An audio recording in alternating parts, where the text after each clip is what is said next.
Guys, welcome to another video. You've got Mr. Everything English, and today we are doing a Q&A. Guys, the other day I put a question on my Instagram saying ask me questions, and you guys sent in your questions and they're on my phone, so we're gonna rattle through them. The first question, guys, that we're gonna go through is you guys asked me, guys, what university did I go to and how did I become a teacher? So let's start from the beginning. I did an English degree. And I did my English degree at Queen Mary University.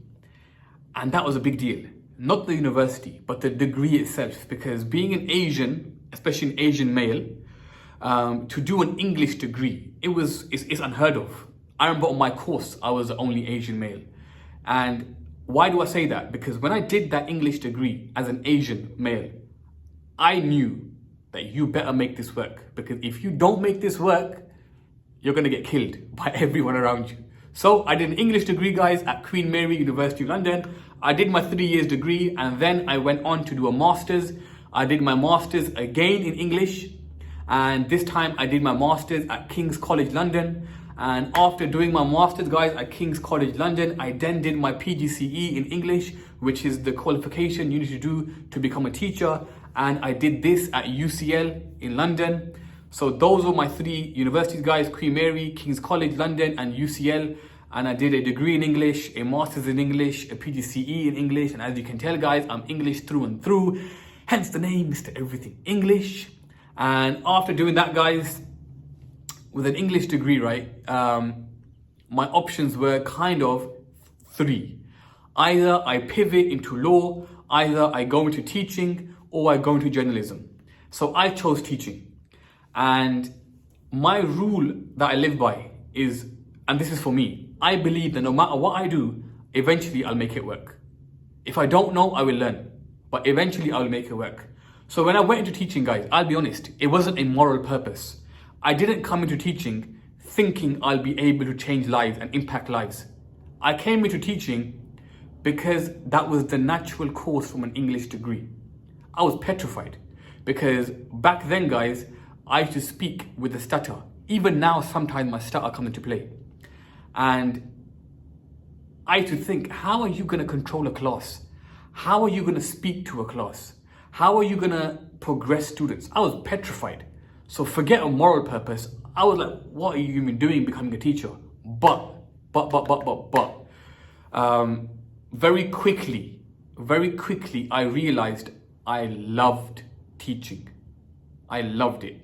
And if you've ever been taught by me from day one up until now, or if you're taught by me right now, you know, guys, that the passion that I have for what I do, it oozes off me. Your success is my success. Your failure is my failure. We're in this journey together. And that is literally, guys, what I live by as a teacher. I genuinely love what I do, and I love to see the progression from point A to point B. Give me a top set, give me a bottom set, give me a middle set. I don't care what class I have. You watch how I take this class from a journey from point A to point B. Why? Because as a teacher, yes, subject knowledge is important, but what's also important is how you engage with your learners.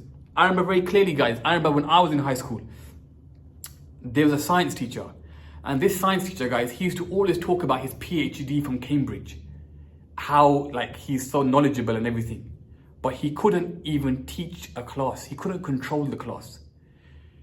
Teaching is about subject knowledge, but I realized very early on, it's subject knowledge plus you as a human being. How do you come across with your students? How do you build that relationship? How do you take what you've learned, all these high ideas that you've done degrees for, and how do you disseminate this onto students and make them understand these ideas?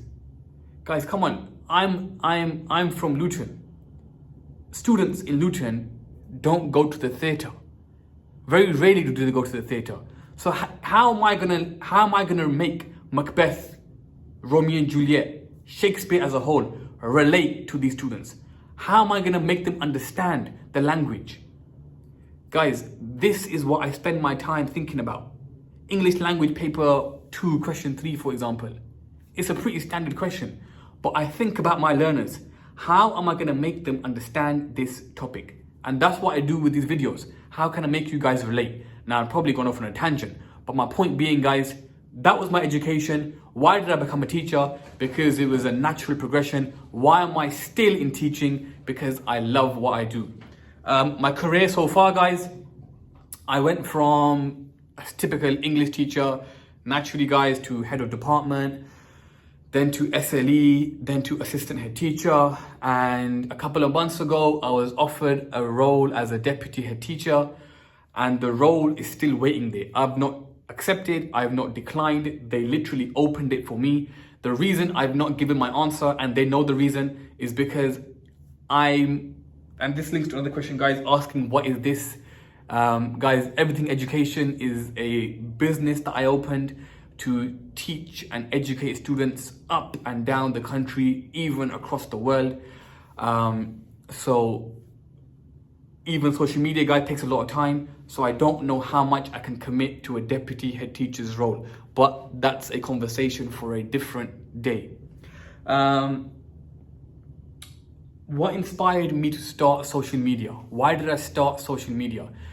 Guys, good question. It's a good question, because when I started social media, I was thinking, why would people watch videos about a guy talking about Macbeth? And why would people watch videos about a guy talking about English language? And I started it, honestly, guys, because I thought to myself, without being big-headed, that you're pretty good at what you do. So just make videos and see what happens. And if you're good enough, it'll gain traction. And that's what happened, guys. And that's honestly the reason I started social media. And if you go back and watch the very early videos, all my videos used to be recorded in my car. And I remember, guys, I used to record them. So school would finish at about 3:20. And at 3:35, I would run to my car, and it would get dark at about 4:10, 4:15 in the winter. So I had about a 30-minute window to record videos, because if I didn't get my recording done by 4:10, it would get too dark, so the camera wouldn't work. And those were literally the struggles. I used to hire at classrooms. I used to record at 6 in the morning before I used to go to school, until I got this place. But I started it, guys, because I wanted to see what I can do with it, because I thought I was decent. Roti or chawal, guys, roti all day. If you know what I'm talking about, guys, roti all day, hands down. What makes a good teacher? I get this question a lot. What makes a good teacher? Now, I say this to a lot of the teachers that I used to train, the new teachers, and even staff that ask me for advice to this day. Guys, teaching, right? Teaching is a lot about subject knowledge, how much you know. But that has its space. A lot of teaching, in my opinion, is about you as a human being.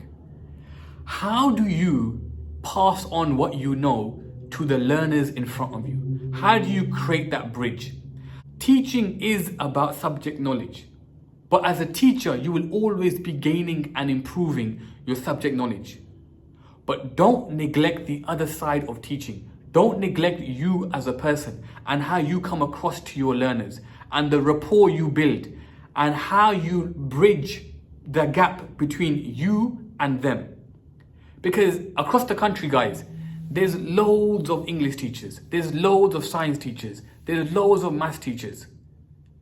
But what separates them all is their ability to bridge that gap. So guys, be a human being. Have good people skills. Don't be their friend, but have a good rapport with them. Understand the learners and know how to break the complicated ideas that you have in your head down so the learner in front of you understands what you're saying. Those are just some views on how to be a good teacher. Can I do a maths video? Yes, I can do a maths video. Will I do a maths video? Probably not, because I will leave the maths videos, guys, to the maths experts. What is Everything Education, and when will the Birmingham Centre open? Guys, Everything Education is a company that I created. We provide classes or tutoring from year 3 to second year A-level. We have a center in Luton. We have a center in Birmingham opening in about 2 months' time. And we do online classes all across the country. So that's to answer that question. Why was the question on Eric? Guys, why was the question on Eric? To be honest with you, firstly, I don't think it was a bad question. Eric's not a bad character to be asked a question on. Can you bring your UFC brother on the channel? Can I bring him on the channel? There was a vlog that I did with him that was on the channel. I think I've made it private. I don't know, because I felt like it. Yeah, maybe we'll do a challenge or we'll do a vlog soon and he'll be on the channel. Can you do more vlogs? Guys, I've thought about this. I've thought about doing more vlogs. Now, only the old subscribers will know what I'm talking about, because currently all my vlogs are private because I wasn't sure how much I wanted people to know about my private life. But I think I'm gonna do a few more vlogs just so you guys can see typically what I do day to day. I stopped doing vlogs, guys. A lot of it was because it kind of shut everything down. Like, what you want to see me at home locked up for like 2 years. Would I ever go bald like the other English YouTubers? Probably, if I do this long enough. I hope my hair doesn't fall out soon, but if I do it long enough, you'd probably see my bald head, my beard in about maybe 10 years, 15 years, if I'm lucky. But no, I wouldn't go bald on purpose. Do I play video games? Yes, I own a PS5 and I play FIFA. So if anybody wants to get smoked in FIFA, guys, give me a shout. What's your advice with failure? Oof, I love this one. What's your advice with failure? Guys, my honest advice is own it. Own your failure. Now, I don't want to sound as though I'm some motivational speaker or everything, but I can only give you the example of this business. When I started this business, was it going to succeed? I didn't have a clue. But what I did know was that if it failed, that's fine. Because I will own my failure and I will learn in the process. So guys, in regards to failure, don't let it get you down in the dumps. Don't get depressed. Life isn't always going to be success, success, success, success. That's a fake life that you see on movies. Life is like this. You have your peaks and you have your low points and then you rise again. So don't think that you're always going to succeed and it'll always be good. Because learn that we live in a world that sometimes things are out of our control. So if you ever fail, just calm. It's not a big deal, guys. We figure out where we went wrong, we plan, and we go again. For example, I'm opening a center in Birmingham. People always say to me, how are you going to do it? How are you going to do this? And how are you going to do social media? And how are you going to work? And how are you going to manage all this stuff? Guys, if I don't do it now, I will never do it. And I believe that I can make everything work. And if I don't make it work, it's calm. I will figure out where I went wrong and I will try again and I will try again. But don't let fear or failure put you off from ever trying anything, because you will then, guys, never do anything in life. I'm not, obviously use common sense, see your risks, see if it's a good move to make, but don't let the fear of failure stop you from doing anything.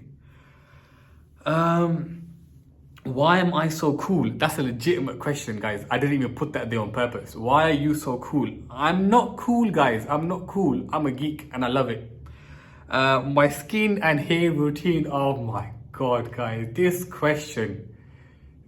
I never ever thought that there was such a thing as a skin routine until I started social media. I never knew that people had lights and they were squeezing stuff on their face and trying to get their skin all nice. Guys, what's my skin routine? Wake up in the morning, open the tap, put some water on your hands and wash your face. That's my skin routine. And drink a lot of water. I have no other advice to give. What cream do I use? I use Nivea cream like most of the country. Now, what's my hair routine? Like, guys, my hair isn't great, but I get this question a lot. And I even bought what I use. Guys, this is what I use for my hair.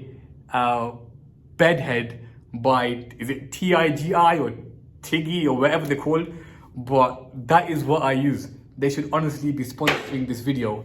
But that is what I use, guys. Wash your hair, comb your hair, spray a bit of hairspray, and you're good to go.